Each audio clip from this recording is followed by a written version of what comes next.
So, if you're a fan of horror, you've probably seen the name Dagon pop up, well, everywhere, right? Video games, comic books, you name it. But who or what is he really? Is he a demon? A god? Just some giant fishman? Honestly, his story across the genre is kinda confusing, but that ambiguity is exactly what makes him so cool. So today, we're gonna untangle that very myth. Okay, let's dive in. And this is where it all starts. Not with a monster, but with a place. Just try to imagine it. You're completely alone, stuck in this endless plain of black, stinking mud that's littered with rotting fish. This is the absolute hellscape our narrator finds himself in, and it's the perfect setting for one of H.P. Lovecraft's earliest and, honestly, most important stories. To really get the Dagon we know today, we have to go all the way back to Lovecraft's 1917 short story. And it's set up brilliantly. It's framed as the final, desperate suicide note of a morphine-addicted man who is just being pushed to the brink by a memory that he simply cannot escape. I mean, this guy's journey is just a total descent from bad to so much worse. He starts as a prisoner of war, only to become a prisoner of this terrifying new reality.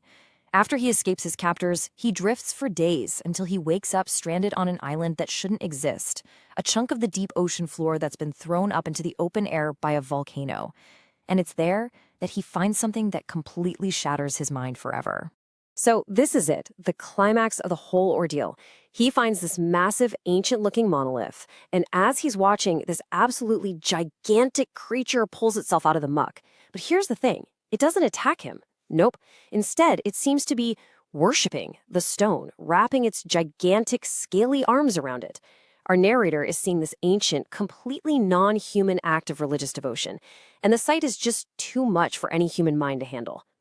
Now, here's where it gets really interesting. Lovecraft never once, not a single time, calls this creature Dagon in the story.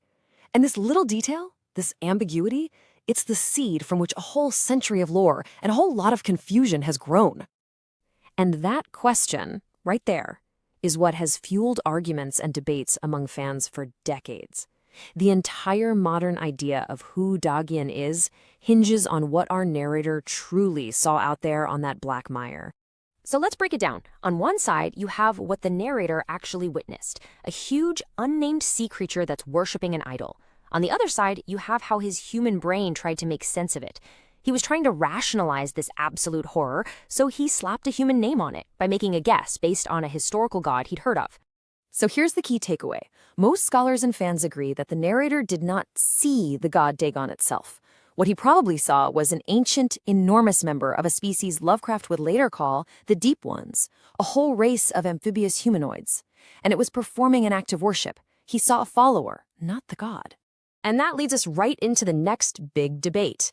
If that creature wasn't Dagon, then could Dagon just be another name for Lovecraft's most famous monster of all time, the Great Cthulhu? Well, when you actually put their descriptions from the stories side by side, they're clearly very different beings. The creature from Dagon is this massive, fish-like humanoid, and it seems to be made of regular old flesh and bone. Cthulhu, on the other hand, a winged, octopus-headed thing of impossible size, described as being miles high and made of stuff that isn't even from our dimension. So while they are not the same entity, the consensus is that the story Dagon was a hugely important step for Lovecraft. You can almost think of it as a practice run, right? It's where he first started playing with these themes of ancient underwater cities and cosmic secrets that could break your mind, ideas he would totally perfect 11 years later in The Call of Cthulhu. Okay, now let's get into how this one kind of vague reference was blown up into a full-on, horrifying religion in another one of Lovecraft's most famous stories. Right, it's in this story that the name Dagon truly gets locked in.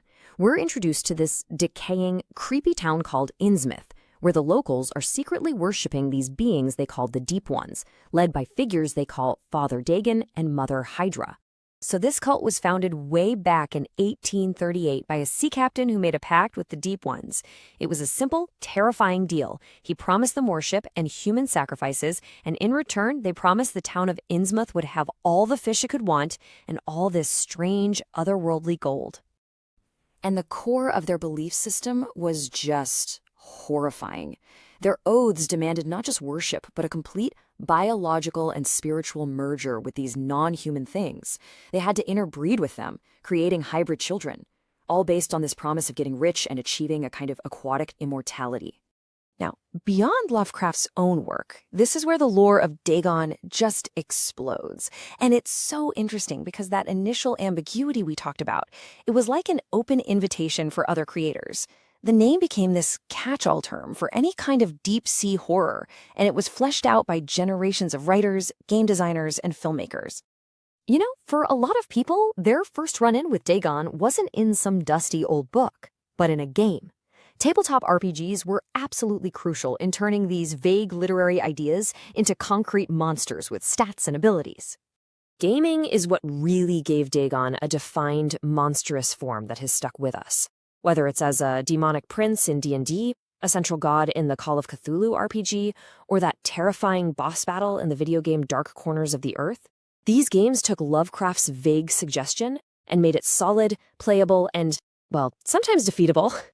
And of course, Dagon's influence spread like wildfire across visual media, introducing these cosmic horror ideas to an even bigger audience.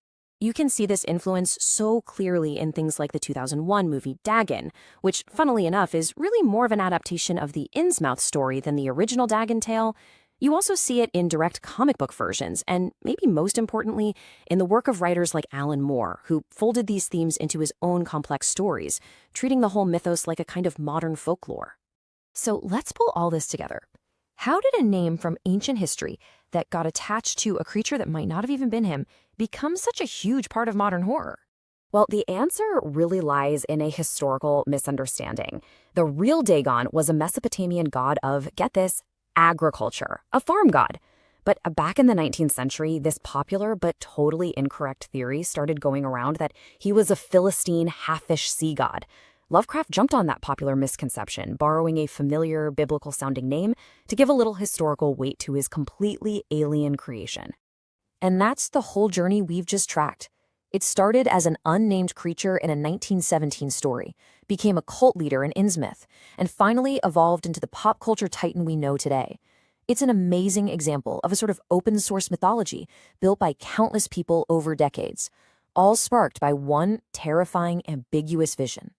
It really makes you wonder, doesn't it? The story of Dagon shows how a single fuzzy idea can blossom into an entire universe of horror. It proves that sometimes the most powerful myths aren't the ones that are spelled out for us, but the ones that leave just enough empty space for our own fears to fill in the blanks. And that leaves us with one final, pretty unsettling thought. What other terrors are just sitting there, waiting in the footnotes of our own history books, ready to be rediscovered?